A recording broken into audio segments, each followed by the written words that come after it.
chorus, I get to sing. We sounded wonderful. I don't know if you could all hear it, but up here it was great. So I think this ought to be a regular part of our ASD events. What do you think? All right.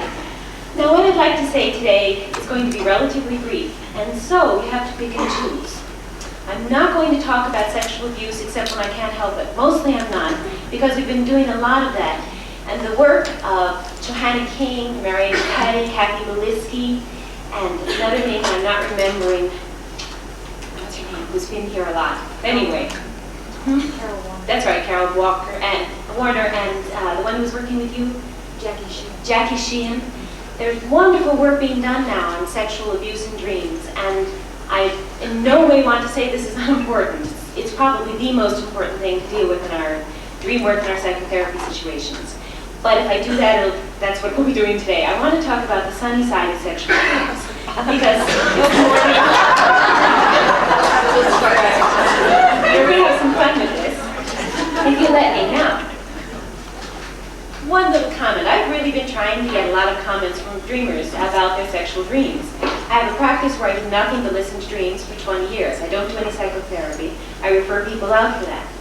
So I get to hear a lot of dreams, and when everyone heard I was starting a book on the topic, they all got these questionnaires in my waiting room and our workshops and all of this, and my lectures. And so I handed out lots and lots of questionnaires, often 3 question ones. What's your favorite sexual dream? What's your most uncomfortable one? And what's your most unusual sexual dream? It wasn't easy to get people to respond. What I found out is, not only is there not much literature on sexuality and dreaming, not just sexual interpretations of dreams, but what is dreaming saying about your sexuality? But, not many people want to talk about it. Men will say to me, oh, you're writing a book on sexual dreams. Well, you'd like to hear some of mine.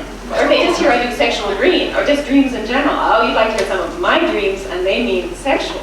But then I say, okay, tell me one. They don't want to tell me. Women are much quicker to tell their sexual dreams, but still a little shy about it.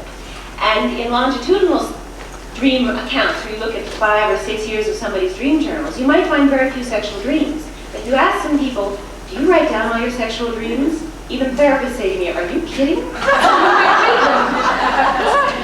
I've also found out that sex therapists are about the only people who talk nitty-gritty with their clients about sex, and that's about sexual disorder and sexual dysfunction. But most therapists do not talk nitty-gritty, talk about how is it, who does what, where does he touch you, how does it feel, who gets what, who doesn't get what you want, etc., in the therapy situation. We've got a lot of uptight people, that's what we are. We left in 1960 when, how many of you read The Sensuous Woman by Jay, More Joy of Sex? All right, how many of you read a good book on sexuality, on what's neat and fun about sex in the last year? That's pretty good. Most therapists, nothing since 1965 or 1970. Okay, so all of that to say, I have this questionnaire here. I gave it out to ASD last year. ASD, people who really dream, who could really tell us stuff because they know about all their dreams much more than someone who just has to vaguely remember dreams out of a journal that was never kept. I got one of these back. Oh! Lots of people said, I can't wait to read it. This is going to be really fun. And I said, have you filled out one? Well, no, I guess maybe I am a little bit shy about it. So I'm going to give this to Eric, who will give it to his wonderful volunteer staff.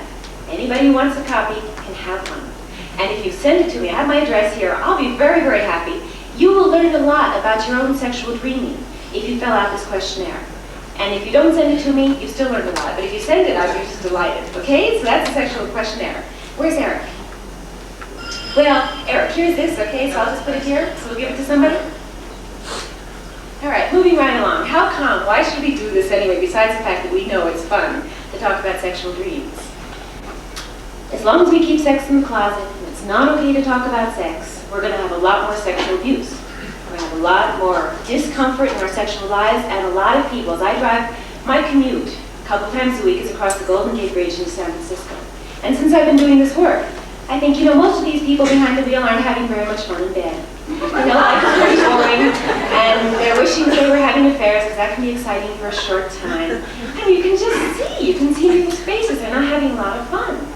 And that's really a shame. So So that's one of my goals, to have people have more fun, because I think fun is very good for you. It helps you deal with all of the sicky, sticky, terrible, sad stuff that life gives us no matter what we do.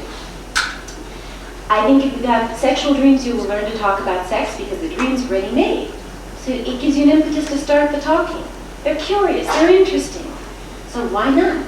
Use your dreams. If you're in a relationship and you can talk about your sexual dreams with your partner, you start both learning how to listen better about really intimate stuff, building trust, and you learn what the other person wants and where the conflicts are around issues sexual.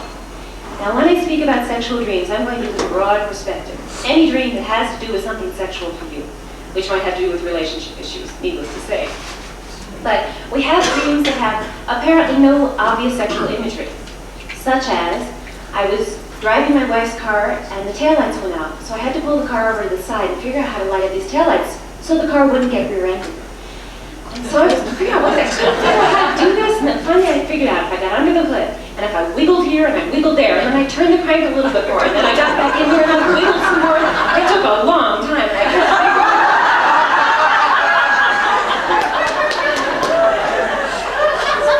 The doctor told me this dream had no idea what it was about. And I figured if I wiggled around some more, and then I remembered one of my mentors, Dr. Karukian, would say, oh, women, they're like cars. You do this, you have to turn the crank, you have to do this, you have to do that. And it takes a long time. But then, all hell breaks loose. Now, this was a dreamer who knew about foreplay. He even lectured on it, but he didn't like it. It wasn't terribly interesting to him. And in the dream, he got a first-hand experience of the necessity of doing it if he didn't want his wife's car rear-ended by another car. And he wanted the tail lights to light up. All this was important to him, and he had a different level then of motivation for his sexual life. Okay, so I think it's worth talking about dreams and breaking through your inhibitions. And we've all got them, and if you've got them, please realize I don't know anybody who doesn't at all. The people who have least, it's interesting, are people who've been in a long psychoanalysis where they've been trained to have the courage to follow their thoughts and associations wherever they go and to say whatever comes to mind without judgment. They may or may not work in their sexuality, but they know how to talk about it. Most of us don't, and it's awkward, we don't have good words for it. Dreams help, and as we work more and more with our sexual dreams, you find vocabulary you're comfortable with, or you spit out things you're not, but you can't find another word for it anyway. So please excuse me for whatever might come out of my mouth.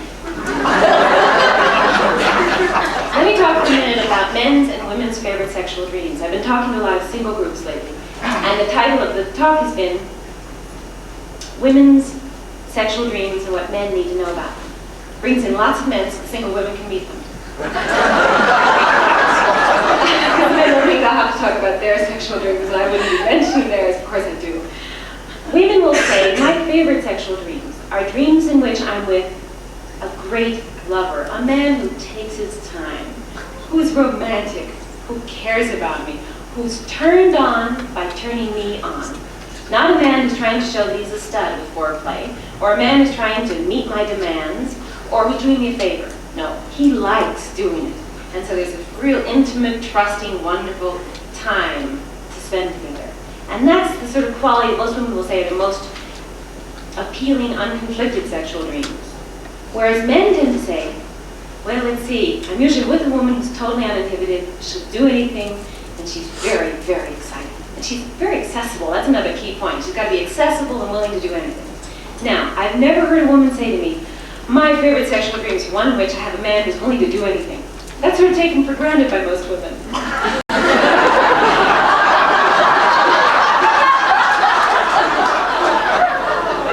And I've never heard a man say, my favorite sexual dream is a dream in which I'm with a woman who will take her time and not rush me. So, I think just listening to favorite sexual dreams tells you a lot about what the other sex wants. And you can usually give it and have a lot more fun. Let me give you an example of some of the sort of hot sexual dreams that women talk about.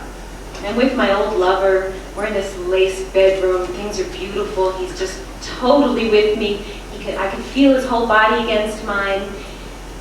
And the key thing here is the romance and the love I feel with him. there might be music playing, and then there's sort of some sex going on.